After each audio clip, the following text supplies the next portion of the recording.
Hello and welcome to the second video of the Game Boy Romhacking guide, in which we translate Tokyo Senki Eiyuu Retsuden.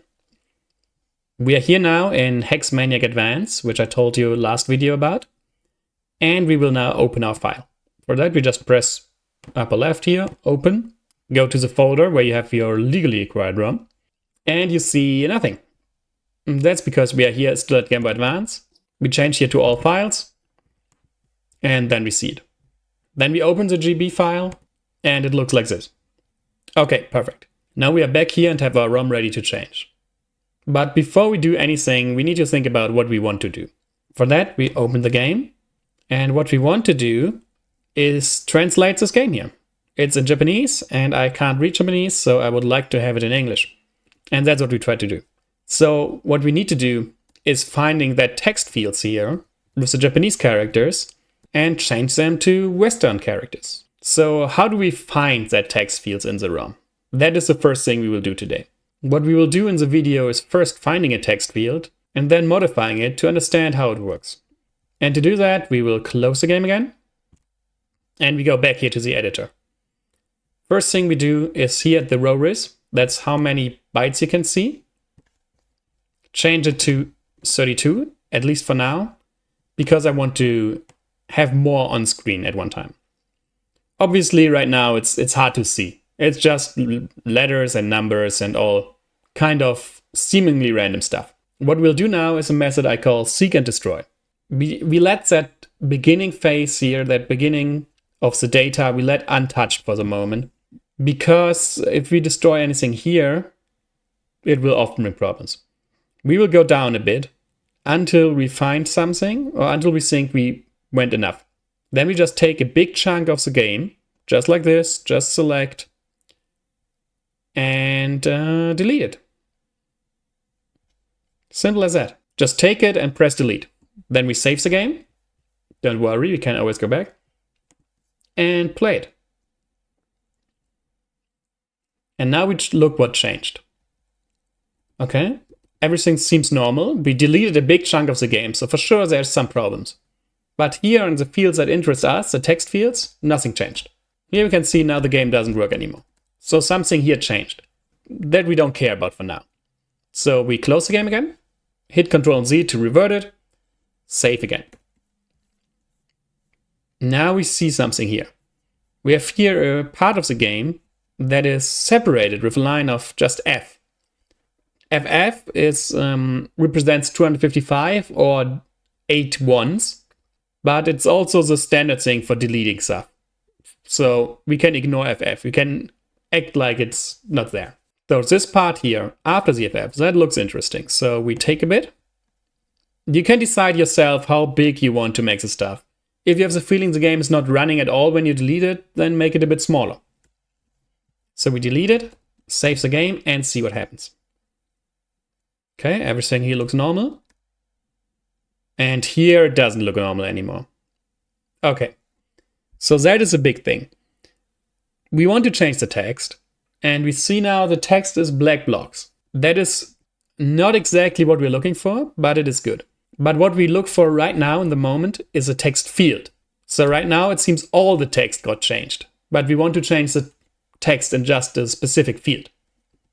So what I normally do then is I write down what I see. So I write down just like this, just like here.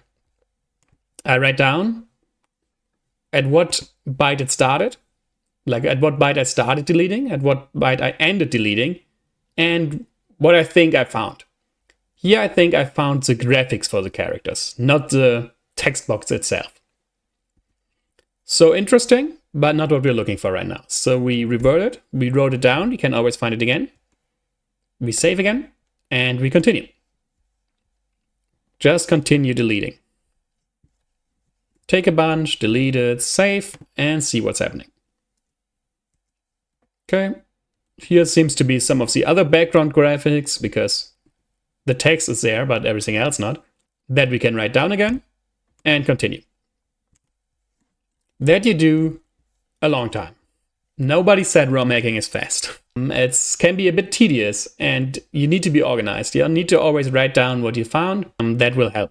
But what we do now is we cheat a little bit because I already know where I want to go. That's how I found it. I just deleted everything until I find what I was looking for. Now we cheat a little bit and make it a bit quicker. And we go to the point I found somewhere. You can see it's quite late in the ROM. And when we delete here that part,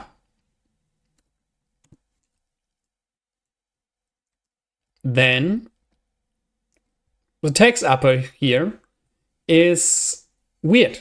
It is not the text it was before. It's just some characters. So that is great to know. We know now that we found a text box. What we couldn't do now is we go back.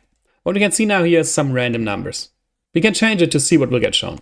So instead of 8E, we take 00 and 01, 02, 03, 04, 05, 06, 7, 8, 9. Then, if you paid attention last video, 0A, 0B, 0C, 0D, E, 0F. Okay, now we have the first 15 letters, or 16 versus 0. Let's see what it will show. So now we know a little bit more already. We can see it will show the numbers 0 to 9. So 00 to 09 is the numbers. And then it shows some Japanese. I can't read Japanese. But what I did is I used the snipping tool and asked Google which characters it is. And then I wrote it down. Like always in Romhacking, write it down.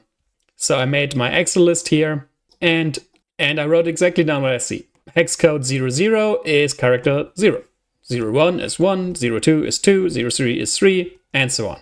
Then I asked Google and I found out, okay, that characters I see here is hiragana. So I knew what we see here. That process you can now repeat for all 255 combinations. So after 0F, you go to 10, 11, 12, 13, 14, 15, 16, 17, 18, 19, 1A, 1B, 1C, 1D, 1E, 1F. And then you see, okay, new characters. Ask Google again, what is it? Write it down. Always write it down. Now we found a text file and we can modify it. That is great. That is a big step. What we want to find now is a Western alphabet. Because if we want to translate it, we need to present it in a Western alphabet. And sometimes even Japanese games have it included. So we go through all the combinations, 20, 21, 22, 23. I won't do it all here in this video because I did it already before. And then we will find out there is no Western alphabet. That is a bummer because that means if we don't have a Western alphabet, we need to make one. In the next video, that is exactly what we will do. We will actually change the graphics to create a Western alphabet. As a little sneak peek, I show you my current file. So in the current file that you can see here, you can see already I created a Western alphabet and I found more text files so that I actually started translating already. Next video, we do the Western alphabet, and after that I show you how to find more text files and how to translate them. So if you have your own game that you want to translate, you can already find the text boxes, and then soon you will have the next video to know what to do next. I also opened a Discord channel where I can help you if you have any questions. So I hope it wasn't too complicated, and I see you next time when we create our Western alphabet.